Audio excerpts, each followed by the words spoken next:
processo de elaboração das matérias de economia, como acontece também com as outras editorias, ele inicia com a escolha das pautas. Logo de manhã, eu chego aqui, ou faço uma lista de sugestões a partir de observações minhas, ou essas sugestões vêm do próprio editor-chefe, que também é o nosso pauteiro.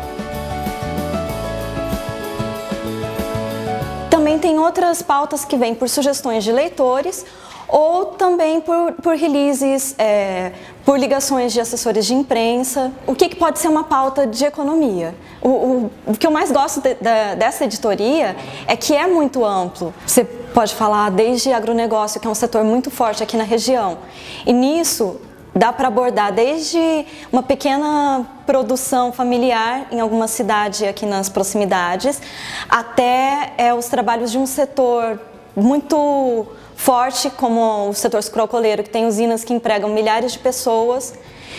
E por que é importante falar desse setor? Porque os resultados do agronegócio, eles vão afetar diretamente o prato do leitor. Ele vai saber por que ele está pagando mais ou menos pelos alimentos, ou o abastecimento do veículo dele, porque também tem a questão energética, a questão do etanol. Você pode falar sobre o comércio, e nisso também vai estar incluído uma micro e pequena empresa do varejo, em que o dono é o próprio vendedor, até um supermercado que inaugura contratando 400 pessoas de uma vez só. Além do comércio, você vai falar sobre construção civil, que também é um setor que emprega muito. Você vai dar orientações para o leitor, lembrando ele que, por exemplo, na próxima sexta-feira ele pode consultar a Receita Federal para saber se ele vai entrar no lote de restituições do imposto de renda. Você pode falar sobre os direitos dele como consumidor, pode falar de inovações das empresas em tecnologia, assim, é tudo muito amplo mesmo. Esses assuntos chegam aqui desses modos e, a partir disso, eu sento junto com o editor-chefe para a gente verificar o que é mais urgente, por essa questão mesmo de factualidade, e também o que é mais interessante para o leitor. Nós conversamos, nós verificamos o que nós vamos fazer naquele dia. Depois disso, eu começo a apuração. A apuração, ela envolve entrevistas, e essas entrevistas elas vão ser feitas com especialistas. No caso de economia, na maior parte das vezes, com economistas, ou representantes de setores, que eles vão ser presidentes de associações, de sindicatos, ou também com as pessoas que vão contar alguma história, que ele vai ser um agricultor, um empresário, ou o próprio consumidor que é afetado pela crise e tem que fazer todo um malabarismo financeiro para ele fechar o orçamento dele certinho. Essas entrevistas elas podem ser feitas pessoalmente, o que é melhor, porque você vai ver toda a reação da pessoa, você vai até o local, a partir disso você faz umas observações sensoriais também, que também se encaixa nessa editoria. Você também pode fazer essas entrevistas por telefone, o que às vezes acaba sendo obrigatório quando a sua fonte fica em outra cidade. Também, em alguns casos, você acaba fazendo por e-mail, geralmente por uma solicitação de uma assessoria de imprensa. Bom, a matéria de economia, como também de outras editorias, ela não é feita só com o trabalho do repórter que faz o texto. Ela depende muito do diálogo desse texto com imagens. Então, toda a matéria que eu faço, ela é feita em parceria com o fotógrafo, que quando nós vamos fazer essas entrevistas pessoalmente, ou nós vamos num local em que está acontecendo o assunto da pauta, ele faz essas fotos de uma forma que demonstre uma ação, que essas fotos contem a mesma história que o texto está contando, que elas complementem. Depois que nós fazemos essa apuração com entrevistas e fotos, é sempre importante nós darmos credibilidade ao que foi informado pelas fontes e pelos personagens com dados. E como que nós obtemos esses dados? Nós temos vários órgãos que fazem levantamentos para acompanhar mesmo a movimentação econômica. Um exemplo é a Fundação SEAD, que ela tem dados sobre PIB, sobre população.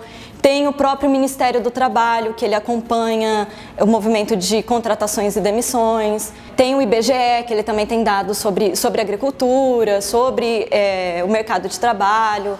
Então, você usa bastante esses dados e é bom você não manter limitado essa informação com dados a estatísticas atuais. É legal você pegar uma estatística da mesma época do ano passado para você fazer essa comparação, para você ver se os resultados de agora são melhores do que no ano passado, ou se eles são piores.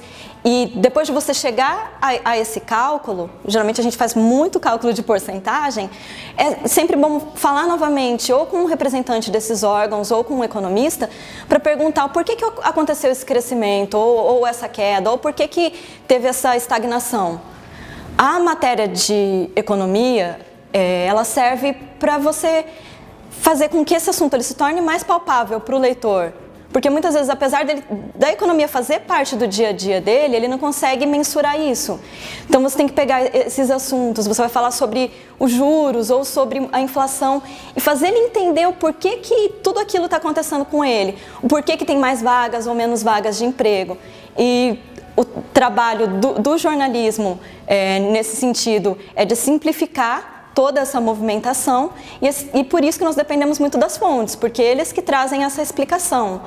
A importância do jornalismo econômico para o cidadão brasileiro, e digamos, não só o cidadão brasileiro, para as empresas, para o governo, para a sociedade como um todo, mas especialmente para o cidadão, é de extrema importância, de extrema relevância. Ele vai procurar abordar todos os fatos econômicos que perpassam a vida de cada cidadão, de cada empresa, inclusive dos governos. E nós precisamos cada vez mais termos boas empresas, bons jornalistas que procurem cobrir com a maior imparcialidade possível os fatos econômicos que estão ocorrendo na sociedade brasileira. E eles estão afetando diretamente a vida do cidadão, das empresas e dos próprios governos. Já vista a crise econômica, política, que está agravando a crise social no Brasil.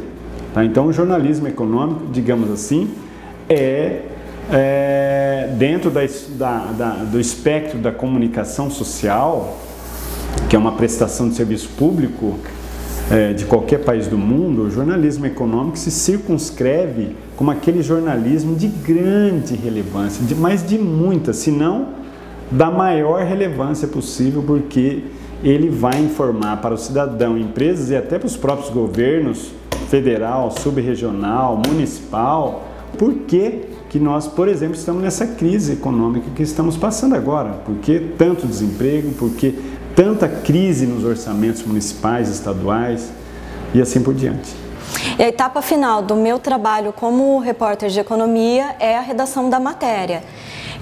A matéria de economia, como você vai explicar um assunto que às vezes ele é complexo e às vezes a sua fonte vai usar alguns termos técnicos, você tem que pegar todo esse economês e transformar numa linguagem mais objetiva, mais clara, mais cotidiana.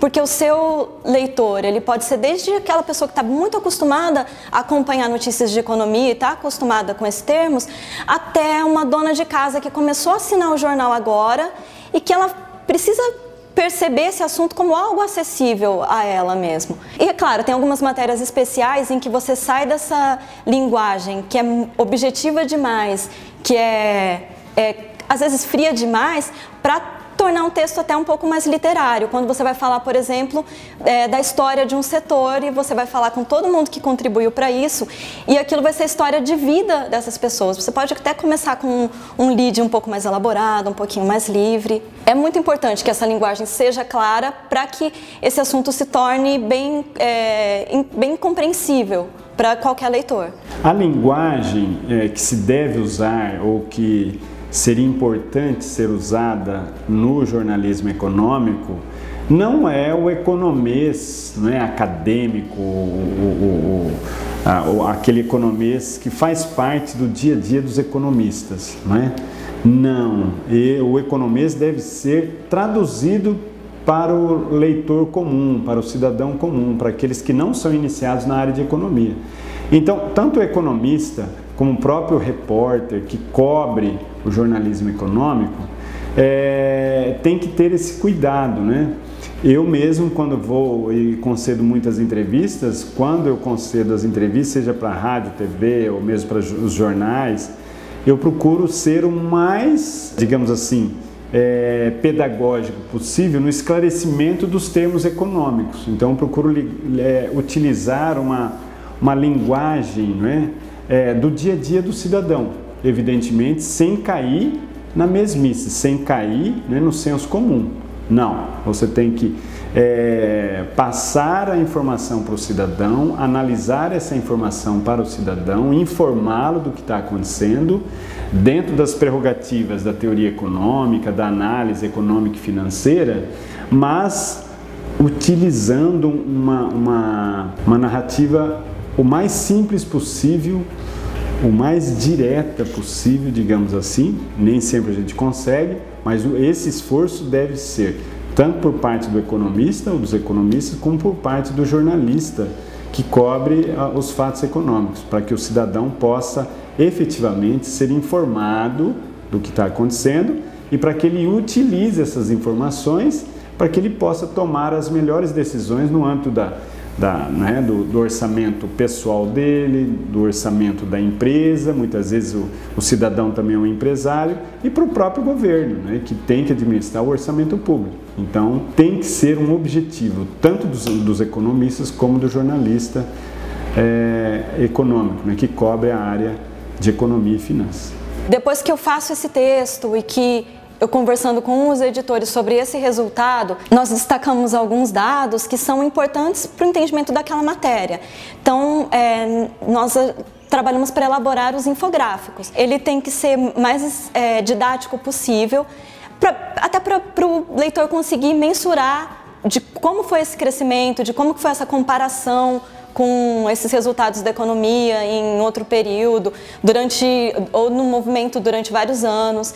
Então, nós separamos esses dados e eles são transformados em gráficos. O trabalho do repórter, nesse caso, é de tomar cuidado para colocar os números exatos, fazer essas tabelas e passar isso para um paginador. O paginador ele vai trabalhar com essa parte gráfica e ele vai transformar esses dados em algo visual, para o leitor entender melhor o que foi esse fenômeno da economia, o que isso significou em um longo prazo, o que esse percentual significa.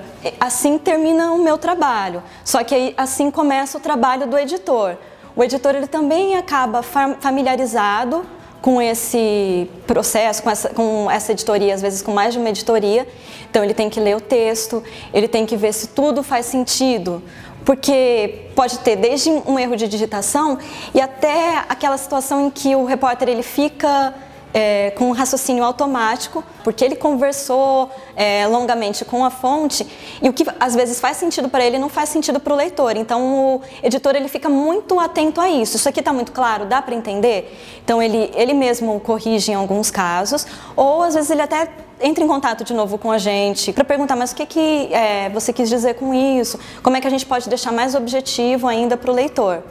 E aí ele faz todo esse trabalho e ele também vai usar legendas para as fotos, para o infográfico e montar tudo de uma forma que fique mais fácil ainda para o leitor entender. Independente do estilo da matéria, se vai ser uma notinha super objetiva ou uma reportagem longa com um estilo literário, é importante o jornalismo econômico por trazer essa informação para a população sobre coisas que são do interesse dele, que é o mercado de trabalho, que é orientações sobre ele como consumidor, sobre os direitos dele, sobre as mudanças da legislação mesmo ligadas a essa área mais de empresas ou de emprego, porque às vezes essas orientações ajudam ele a tomar uma atitude em relação a um problema que ele teve, é uma dica para ele procurar determinada empresa ou órgão para ele conseguir até um emprego ou uma capacitação. É importante para ele entender o porquê que o salário dele aumentou tanto, ou ele perceber que o salário dele não aumentou tanto quanto a inflação e o que isso vai significar para o poder de compra dele. É importante para ele reivindicar esses direitos dele como trabalhador ou consumidor.